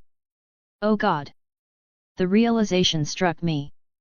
I was thinking like a Game of Thrones player. A rather strange one, at that. I didn't care about maintaining power, only using it to achieve my ends. Yet, I was a player nonetheless. Yes, that's right, I am one. I had to be. I just had to convince Alizan to stay by my side. You seem in deep thought. I can't say if it's a good thing or not. Arthur raised an eyebrow. I believe you've been making silent expressions for the last minute or so. I've gained clarity on this matter, not all is lost. I smiled, nodding. Let's go. If you say so. In the end, Roland ended up tagging along as we strolled through the streets of King's Landing. I didn't know where to look, really, which was quite disheartening. Though, the joust would begin today so I was certain I could find her somewhere then. Instead, Roland insisted that we check out the Street of Silk. That, we did. It was a street lined with brothels of varying expense. Roland's speciality. What do you say, Edric? Roland grinned slightly. As prince, you ought to have some special privileges, let alone wealth. Roland, the fact that I'm even here makes me look questionable. Since when did you care about public opinion? Roland stroked his chin, raising an eyebrow. Are you accepting your role as prince now? Oh, my, how dutiful. There's nothing wrong with being untainted by the filth in this city. Arthur countered. Look at how many brothels there are, this is a city of sin. Love and passion shouldn't be sin. Love and passion? Mayhaps for the one paying. We had this debate earlier. Roland sighed, shaking his head. Though, you can't tell me if Edric walked in there, handsome as he is, that there wouldn't be anyone interested. Edric is not so depraved, fortunately. Hey, I'm a handsome young man of nobility as well. Roland added. I noticed a burned building in the distance, stepping closer to it. There was a crying old man right before it, on his knees as he sobbed. I took a closer look at the building, noticing that it seemed to have taken a strong blow up top. It had a similar appearance to the other buildings, disregarding the fact that it was ruined. A brothel? Likely. What happened here? I muttered out loud, raising an eyebrow. The storm, from the previous day. He stuttered, looking up for a moment. The gods showed their wrath, hurling a bolt of lightning. My girl, my precious girl, why did she choose that path? I remained silent, not knowing what to say. What a tragedy, Roland remarked, sighing. Imagine how many wonderful girls died in that incident. Have some respect. Arthur punched him in the back of the head. Weren't you against brothels and their depraved workers? This is different. They're still people. What happened here was a great tragedy. Lightning struck, and violent flames emerged, burning the building whole so swiftly that no one managed to escape. One man remarked, walking up. A tragedy, some say it was Father's judgment for all the sinners. It was no God. It was the storm. It was me. Old man, you need help?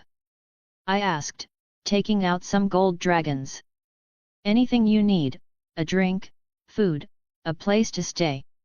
Gold dragons. The man observed, turning to me. What good is it now? Where was it when I had something to live for? Will they return my daughter to me? He struck my hand, tossing the gold dragons all over the place. Suit yourself. I frowned, walking away.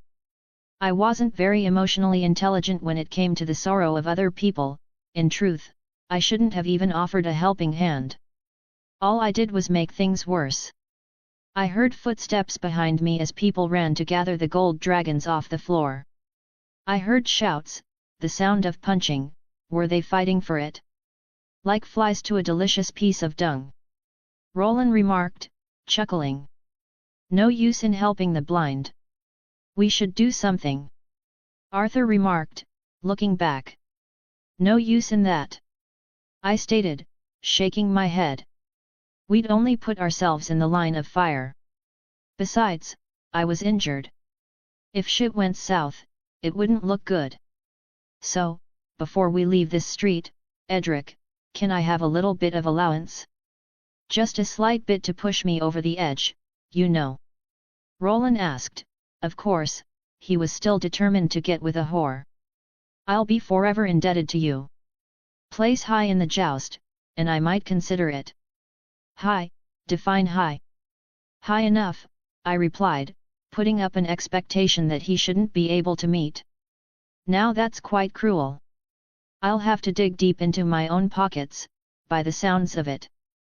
You would have to. I nodded. I am not endorsing you to waste your money on a one-time experience. If you want to do it, go ahead, but it won't be at my expense. Man. After rejecting Roland, I made my way back to the Red Keep to pick up all my gear while the others returned to the ship. Looking back, Robert knew exactly what he was doing. My entrance attracted far too many eyes than I wanted it to. I'm here for my equipment. I stated, facing Robert Baratheon. Look at who has returned, it took less time than anyone could have anticipated. Littlefinger jested. Kingslayer, go show him.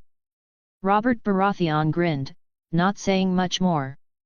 Jaime Lannister didn't say anything until we were alone, making our way to the armory. How is life as a prince? Awful. I admitted, though my tone sounded almost sarcastic. That Arya Stark, the spirited Stark girl who looks like a boy, what a fate. Jaime Lannister chuckled, shaking his head. Though, you two are rather alike. You never know how a young flower may blossom. I didn't say much to that. Though, you did say you'd walk away from a forced arrangement. Where did that boldness go? Jaime Lannister questioned. I've thought about it, deciding to take a more patient approach.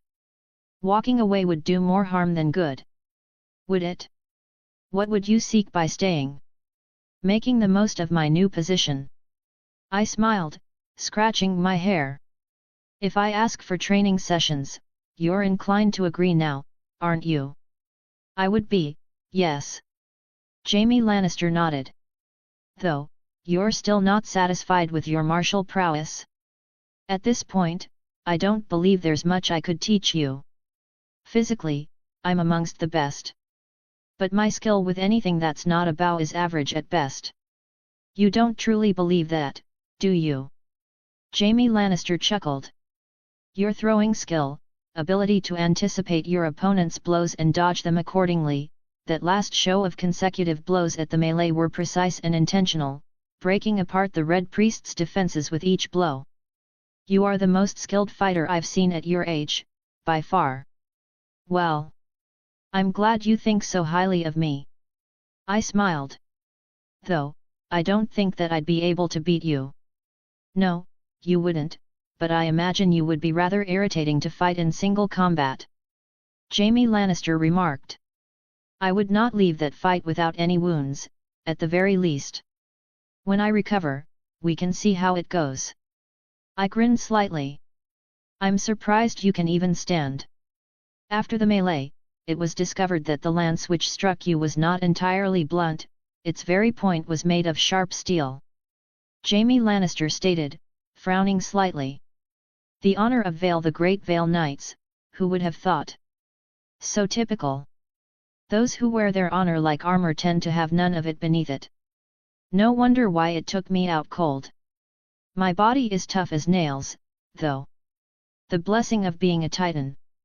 There are exceptions, though. Eddard Stark. Jaime Lannister nodded. No one can question his honor, except for that bastard he had. I wonder what kind of woman enticed Eddard Stark to break his code? Or was it that Catelyn Stark was too dry for young Ned? This man is mercilessly a cunt. I chuckled. The best liars would be the ones that no one expects to lie, like Eddard Stark. Doubt it, wasn't she considered beautiful? I questioned. At times of war, far away from home, men tend to act as they wish.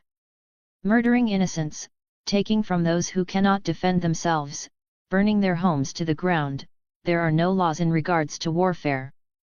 Jaime Lannister replied, shrugging his shoulders.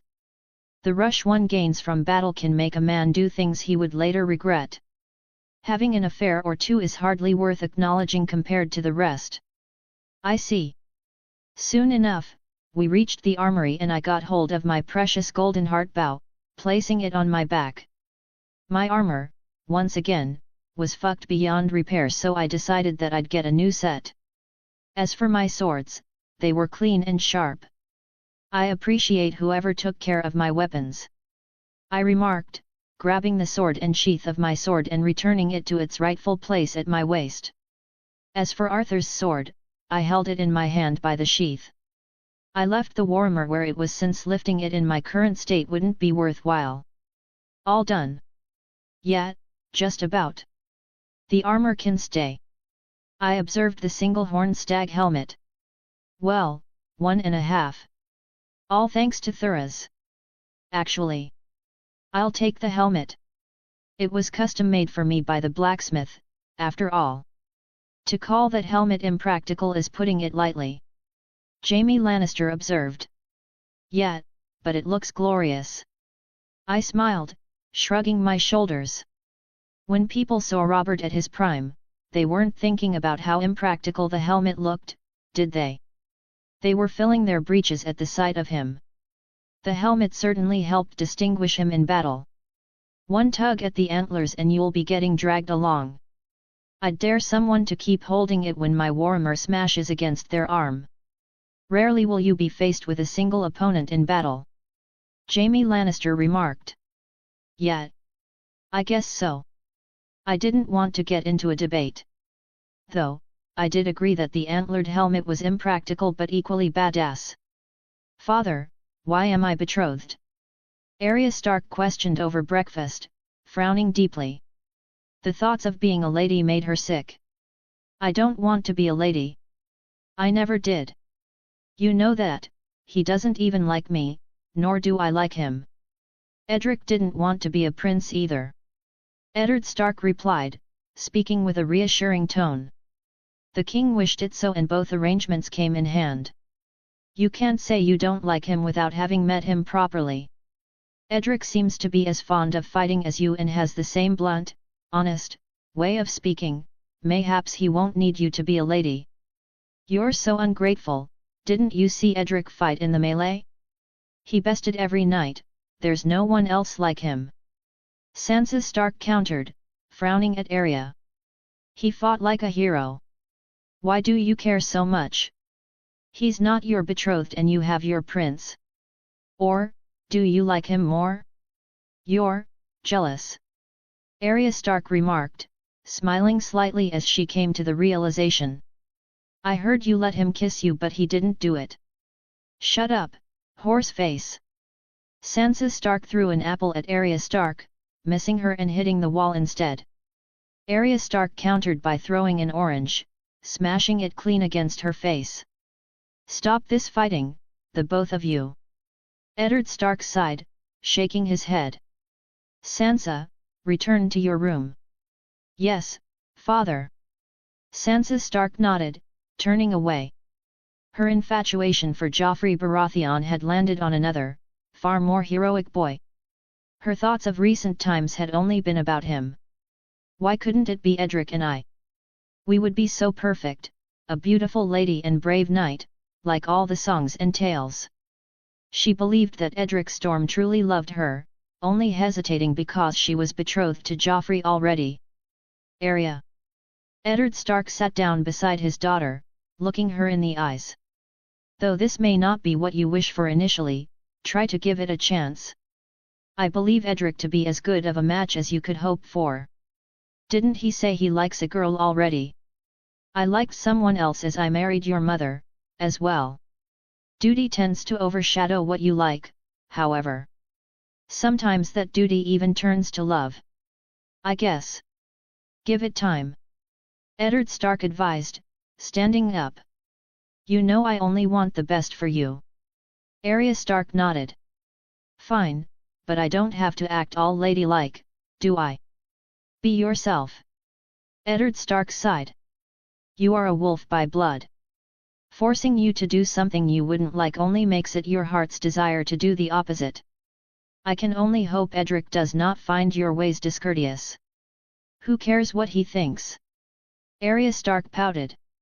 I didn't choose to be his lady. Eddard Stark couldn't hide his smile. You are just like my sister was. After taking my equipment, I started making my way back to the port. The morning had almost ended, meaning that the joust would soon begin. The streets were full as people were making their way to the field, though, they got thinner the further I went. Once I was at the port, something felt wrong. I moved my head. Clink! A bolt scraped past my cheek, piercing into the ground. An assassination attempt. I turned, using its trajectory to calculate where the attacker was. At the balcony of a house, a robed individual turned and ran. Though, as I gave chase, the individual had left the house and vanished into the vast crowd. I looked inside of the house, seeing only a frightened woman. He forced me to let him in.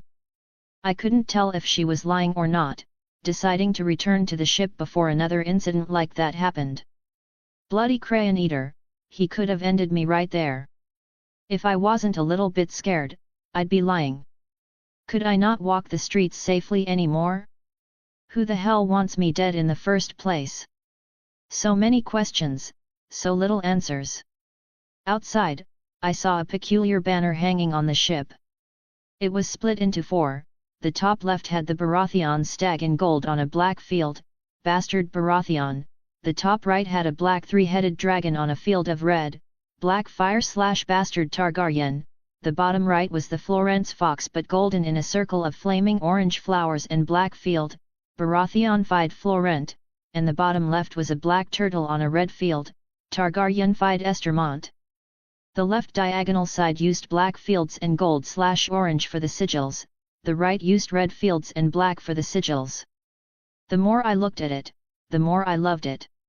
It was brilliant, even better than I could have hoped for. Dorian was waiting at the deck of the ship, observing the cut on my face with a look of concern.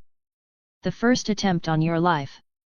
Dorian remarked, frowning a little. "Possibly. Mayhaps the second, or third.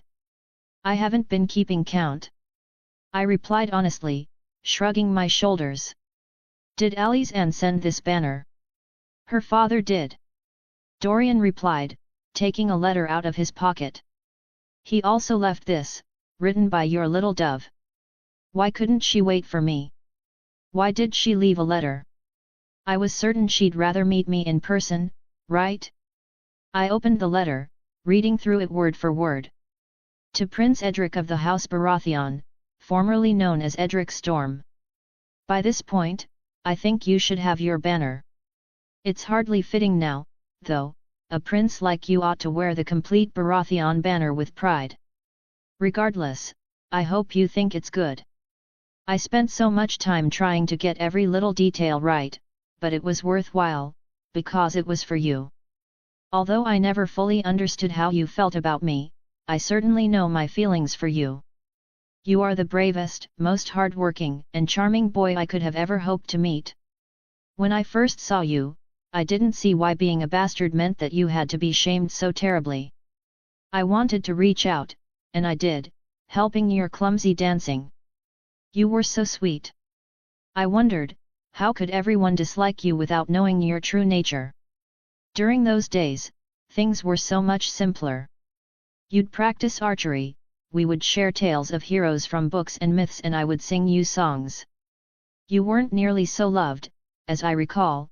Hardly anyone acknowledged you in a positive light. Remember when you won that archery contest?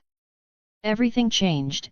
You finally got your flowers for all of the hard work you put in, you were acknowledged and even loved. The more people gathered around you, the harder I found it to reach you. When I saw what happened in the melee, I was angry beyond words. How could so many knights dishonorably rush a single boy in the middle of the day, with thousands of eyes as witnesses? Then the storm broke the sky as you defeated every knight, one after the other. Even when you fell to the ground, even after enduring all those wounds and fighting with such ferocity, you still stood up and took down the final contestant with skill and determination that only a true warrior could possess. My heart was full of joy as I saw your knighting ceremony. With that, you had become the youngest knight in all of history, a feat which no one could hope to reach. If I had been in love before, I worshipped you now. All the maidens present dreamed of you and, in the end, I held on to the belief that you were waiting for the right moment to say how you felt. I hoped that you felt the same way. I hoped that you loved me too. I remember when you rejected Cynthia, I was beyond happy. Everyone said she was prettier than me with her golden hair and shining blue eyes. Besides that, you had already kissed her, something which you hadn't even been inclined to do with me. To this day, I don't know if you have the same strong feelings as I do to you. Then, you were named prince with a betrothal to the young Arya Stark, a lady of a great house. How could I possibly contend with a person so much more important than me? The ladies of great houses were princesses in comparison to lower-class ladies like me. That was the moment I realized that you had outgrown me. I wasn't worthy or important enough to ever be your wife, and that's why I've written this letter. I know you wouldn't let me go if I said farewell to your face. No, you'd hold me as tightly as you could and I would eventually give in to the thought of staying. I like to believe you would have, anyway. In the end, I would only be an obstacle to your duties. A burden, even, and that's why I must leave. It would be better for both of us, I think. You get to build a proper bond with your betrothed and truly begin your duties as prince. As for me, I stop dreaming of someone I can't hope to reach. I have faith that you'll be the prince the Seven Kingdoms have always wanted once you accept who you are. You'll be loved, your name will be sung across the realm and you'll protect its people like a true knight would. Farewell, Edric Storm, the boy whom I loved with all my heart. Sincerely, Ali's Anne. I felt like ripping the letter to shreds. I felt like crying. I felt like chasing after her, no matter where she was. I wanted to reach Ali's Anne, embrace her, and tell her how I felt. I wanted to kiss her for the first time and let her know that she's the only living girl in the world that I'd ever marry. You hesitated. You thought she'd always be there, until she wasn't. Dorian remarked, stroking his beard. Where did they go? I asked, folding the letter and putting it in a pocket. No point in giving chase. Where did they go? Dorian sighed. They set sail an hour or so ago. We're going. You can't be serious, you're going to miss the last, most important event of the hands tourney over some pretty girl. Dorian's eye widened. You have a lady now. Fuck the hands tourney. I replied, feeling a fire ignite within. I was going to make things right.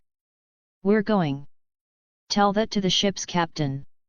Dorian rolled his eye, turning away. Our ship is faster than most, so catching them shouldn't be impossible. Though, we'd have to know where they're going. Where else other than Tarth? I countered, walking up to the captain. Set sail, at once. I've been given orders to keep the ship in King's Landing by the Crown. The captain replied, shaking his head. His Grace, the King, does not wish you to leave the city so suddenly. Set sail now. I drew my dagger, pointing it at his throat. I won't ask twice. He gulped. As you wish, Prince. I sheathed it. I don't mean ill to you, I promise. I stated, frowning slightly. I just can't sit around here waiting. Golden cloaks gathered at the side of my ship preparing to leave. Dorian prepared some throwing knives, threatening to kill if any of them stepped on board. Before the scene turned violent, the ship left the port and sailed into the narrow sea. As I returned to my cabin, Raiden Shogun berated me for my rash actions. Her usually indifferent expression seemed affected, even her eyes glowed with violet fury. Why go so far for Ali's Anne? She's a lesser lady which is only deterring you from achieving your goals. As I said, mortal love is fickle, and so, you shouldn't strive towards it. It only leads to tragedy. I love her. That's why. I replied, acknowledging the feelings I've been building up. She's the first girl who ever acknowledged me. When everyone else ignored me, insulted me, and spat in my face, she danced with me. Whenever I was with her, I was truly happy. And so, you'd give away everything to be with her. Everything, maybe I would.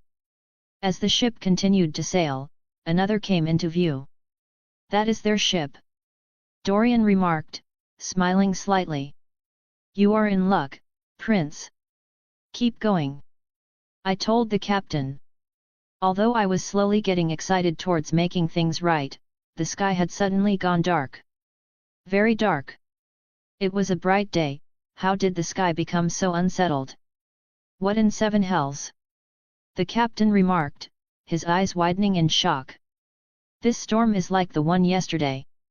Ominous clouds gathered, the waves struck more fiercely and lightning finally cracked through the sky. The sound of thunder boomed far and wide. The crew of the ship began to panic, fearing for their lives. Even I was a little concerned. Raiden, what is this? I turned to her but she gave me the same indifferent stare, shrugging her shoulders. Crack. Boom. The lightning suddenly grew more violent, striking more often and with an even more thunderous sound. SCH. Bang. The ship ahead was struck directly. Bang. Bang. Bang. It was struck a grand total of 4 times, setting it afire and breaking half of it apart. The world is not always fair. Raiden Shogun remarked. It seems that your love has ended in tragedy. My eyes widened in disbelief. It couldn't be. That was the wrong ship, right? As I remained in a daze, the storm began to calm down and we reached the broken ship. There was not a single survivor as the water had either drowned everyone or the lightning had struck them to death. I went straight down, dropping from the ship and began to search for Ali's Anne. I desperately looked through everything that remained, but nothing resembled her. There were several terribly black bodies which had been cooked from top to bottom. In the end, everyone had to drag me back on deck. Everyone kept silent as I knelt down, my long wet hair covering my eyes. My vision was blurry. I didn't want to believe it. It was the wrong ship. I remarked, standing up. It had to be the wrong ship. No, Edric. That was the very same ship her father left on. Dorian replied, shaking his head. Unless she had remained in King's Landing alone, she would have been with him. It's unfortunate, I know, but it can't be. I felt like crying. I wanted to deny the truth, I wanted to change reality.